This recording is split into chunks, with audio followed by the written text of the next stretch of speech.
Greetings, survivors. This is the Neuroshima Hex gamer. Today, let's play Doomsday Machine, who is a very ruthless army to play. If you can get the right combination of units, you can create infinite damage against an opponent. From a storytelling perspective, Doomsday Machine is an automated deadly trap, an intelligent security system protecting a secret base hidden in the radioactive wastelands. Its algorithm commands it to destroy any intruder, whether it is man, mutant, or a Moloch robot. What could be hidden behind such a powerful defense system? As far as units go, the HQ has the uncanny, unique ability to, once per turn, one friendly unit on the entire board, not just adjacent to the HQ, can rotate in any direction. This is particularly interesting because it is rotate anywhere on the board. Most HQs really only affect what's adjacent to the HQ. The Fire Blast, the Tripler, and the Net Fighter are units unique to the Doomsday Machine. They, in these curved portions, the smaller curved portions on the side, so on the Net Fighter, for example, has 5 sides, an enemy that a friendly unit that fires into one of those will get redirected out the pointed side. So the Net Fighter has a net and the attack out one direction and can receive in the other 5. The Tripler can receive in 3 and lets loose in all 3. And the Fire Blast receives in 5 and lets out the 1, has armor and toughness. The Alpha Shooter fires first, initiative of 3, in 2 directions, nothing too exciting, but also very useful to have to hit first. Gauss Cannon shoots all enemies in a line, although I believe this can be redirected by either the Fire Blast, the Tripler, or the Net Fighter. Now, there is a key thing with the Gauss Cannon, though. No bonuses increasing firepower take effect. So the Officer, which we'll talk about here shortly, won't affect that single attack. And also, if there is a unit in that line that has armor pointed towards the Gauss Cannon, it will be protected. The Delta Shooter shoots twice in the same direction on the same initiative, giving a little more punch. The Gamma Shooter shoots in 2 initiatives, at 2 and at 1. Has some armor and toughness. The Omega Shooter shoots in 3 directions at initiative 2 and has armor to protect its back. This one's one of my more favorite units, as it just helps the Doomsday Machine create maximum spread and effectiveness across the board. The Officer gives a +1 strength in ranged combat, but what's interesting about Doomsday Machine is some of their modules have this long distance ability, where units 1 and 2 hexes away can receive its bonus. The Scout gives +1 initiative to the connected units. The CPU again has the long distance and can perform an additional attack in the initiative phase that follows its last. So if I can fire at 3, then I can also then fire again at 2. The Trap, when hit by an enemy unit on the marked side with that curved shape, it explodes and does 1 point of damage to all adjacent units. And this does include HQs. The Medic, 5 medics with the long distance as well, but the connected unit must ignore all wounds from 1 attack, and it's destroyed. Battles, start a battle. The Small Bomb inflicts 1 wound on every unit except HQs, which stands in the 3 adjacent hexes. And then a single pushback.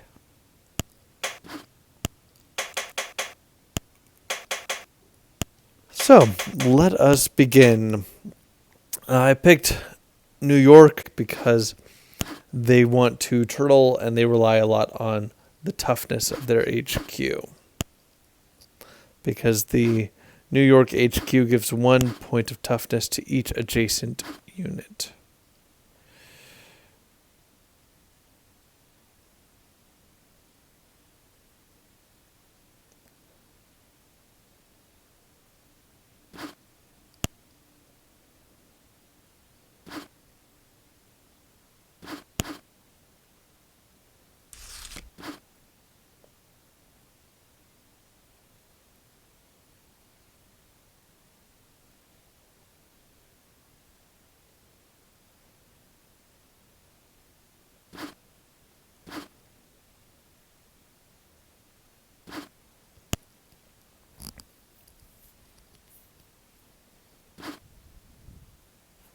Interesting. If I was them, I would have used the used the push to push the medic away from my base, so they have a little bit more opportunity to be exposed.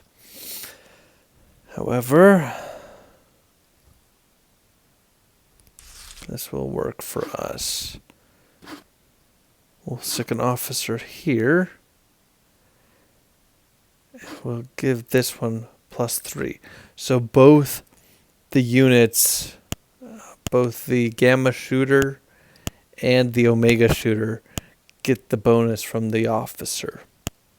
And then only the Omega shooter gets the bonus from the scout.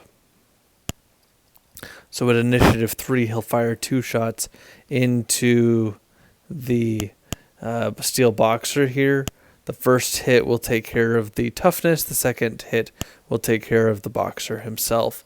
And since that happens at initiative 3, I'm okay leaving the officer where he is. Now, I'm guessing they'll actually push the officer away. Unfortunately, I'll push him up because I have the ability to rotate.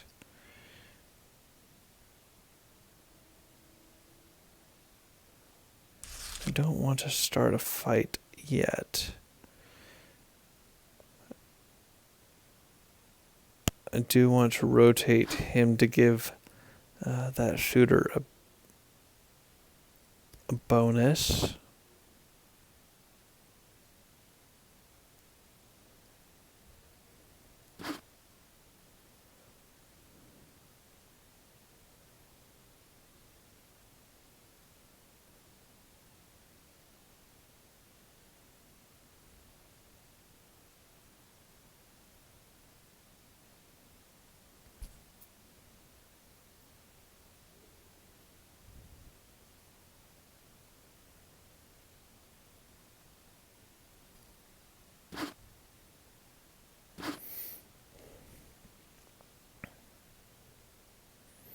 I'm debating whether I protect my HQ or whether I go a little bit more aggressive.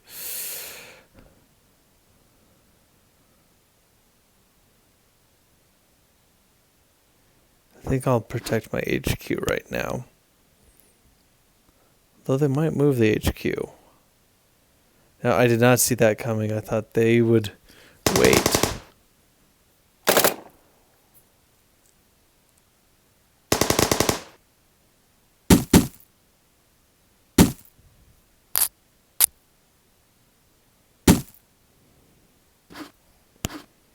Interesting.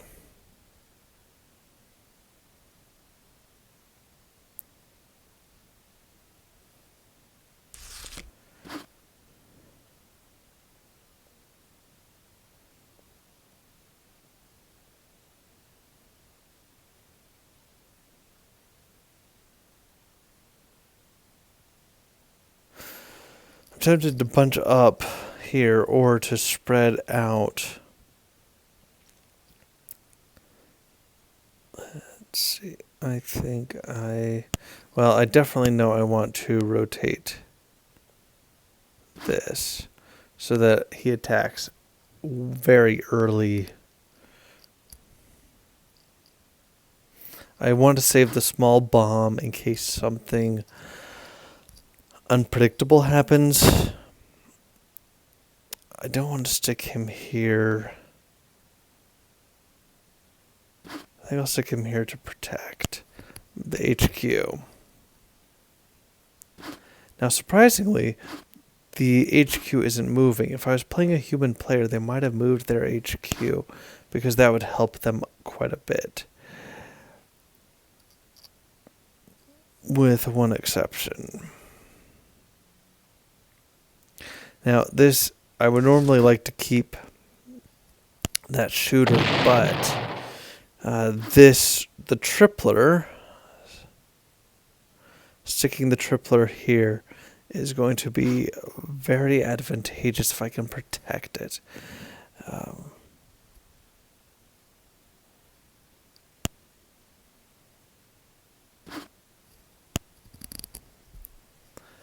The challenge is they can net it, or they can net that unit.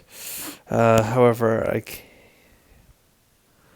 might be able to save him.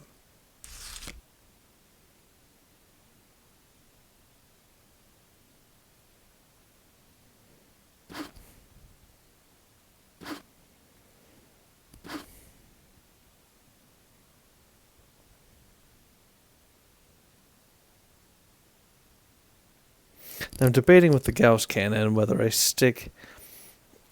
So the tripler will shoot up, and the tripler will shoot up here. It will shoot up this direction, and it will shoot down this direction. So I do want to protect it. However, because of that, he will hit here, he will hit here, and he will hit here. So these couple of spaces are open to attack, but I also want to keep him safe. However, I do want to protect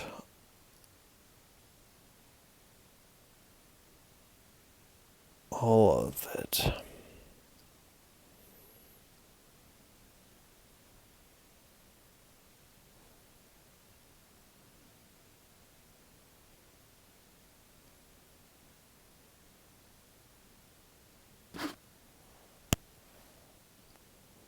Oof. Okay, the best thing I can do right now is I need to take out that rocket launcher. However, I don't need to fully take him out. That's the nice thing.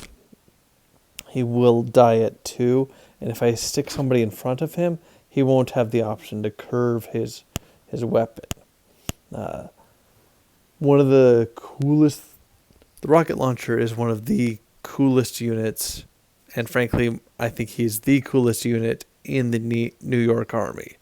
The second to him would be the shotgun. So at initiative 2, the rocket launcher fires a rocket that enters the adjacent hex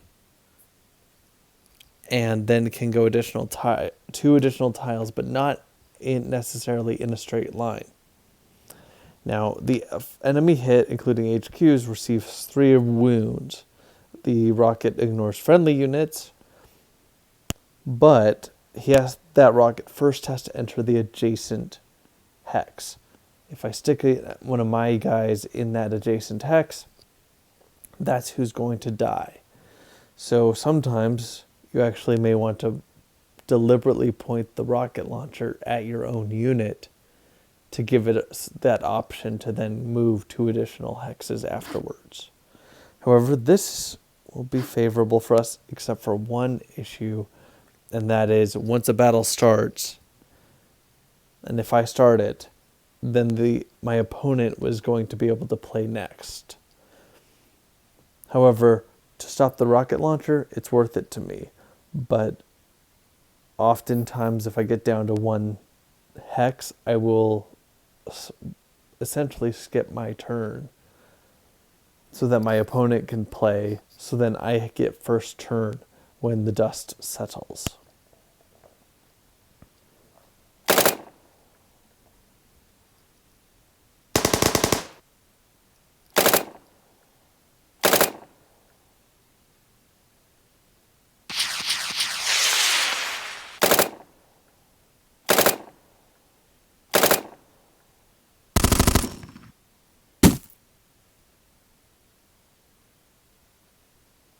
Okay, there's the shotgun. He's going to probably stick it right next to my base.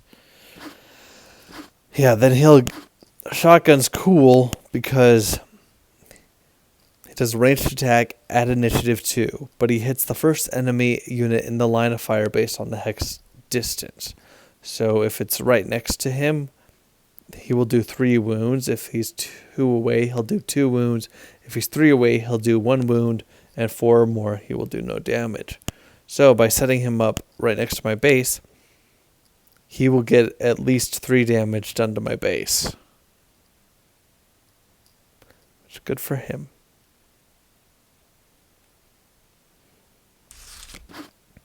Okay, I definitely want to get more firepower. So he's going to fire now at 4 and 3 and 2, which is very exciting. I do want to rotate this Gauss cannon, give a little more firepower in case I need it, but I don't think I'm going to need it.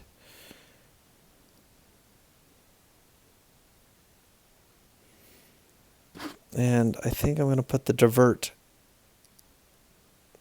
Here's tempting because it gives a little bit more power, but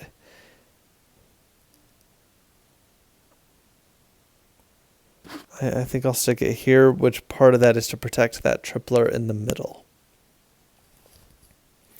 Now, the cop there has a push, so he could have pushed me back.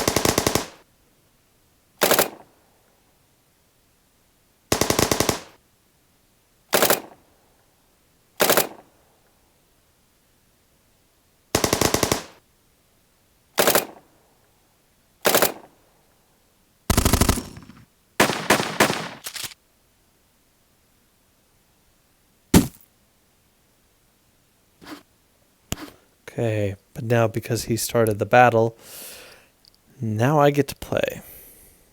The biggest thing I don't want now is for the New York HQ to move.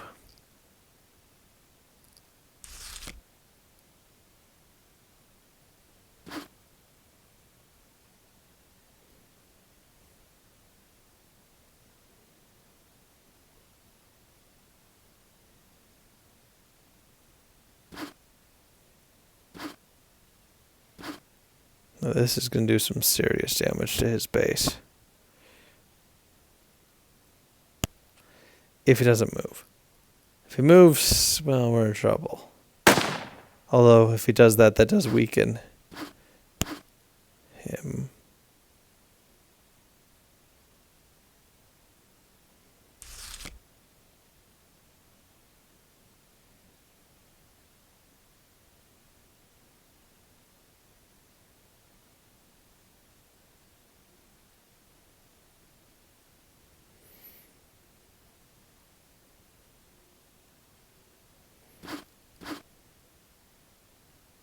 As awfully tempting as it was to do a slightly different maneuver, this will make sure that the HQ can't punch back.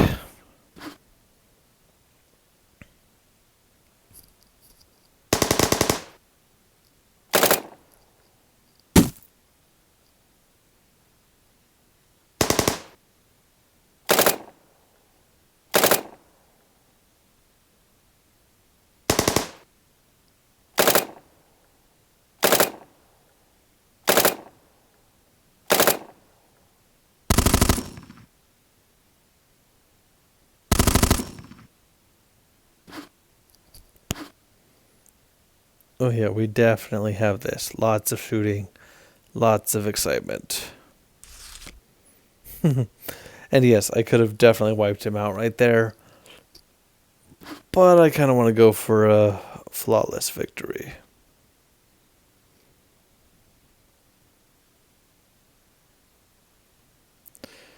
Now, I don't have quite the setup to go into a full infinite damage situation.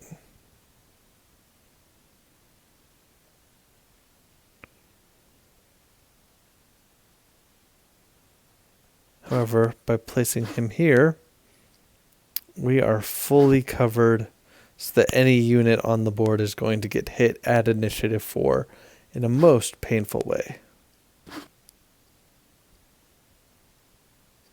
And this is going to be the end for them.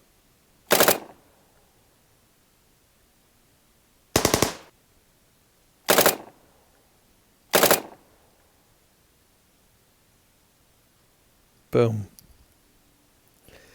This is why Doomsday Machine is so awesome. Is they can divert their shots, and so one shot can become multiple depending on how it's spread out. And also all that firepower can get bounced around the board. Very cool army. And if I remember correctly, it did get banned from tournament play because it has the ability to go infinite on its damage, which I've recreated in a player versus player game against myself, just to see how that would happen. But anyway, good match, good game, good army. But yeah, the biggest thing is when I play against Doomsday Machine is for about the first half of the game, I try to be defensive and try to take out their firepower where I can and their diverts, the redirects as much as I can. If they have no ability to redirect, their shooters are fairly straightforward compared to other armies.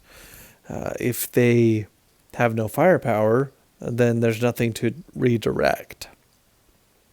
The hardest part when playing them or against them, especially in person, is remembering that you can rotate a hex anywhere, a friendly hex anywhere on the board once per turn, which can get really advantageous as things go on. Yeah, if you have any questions, please list them in the comments below. If there's other armies you would like me to play as or play against, please let me know. I'm more than happy to take accommodations. Until next time, this is the Neuroshima Hex Gamer, reminding you to stay safe and stay tactical.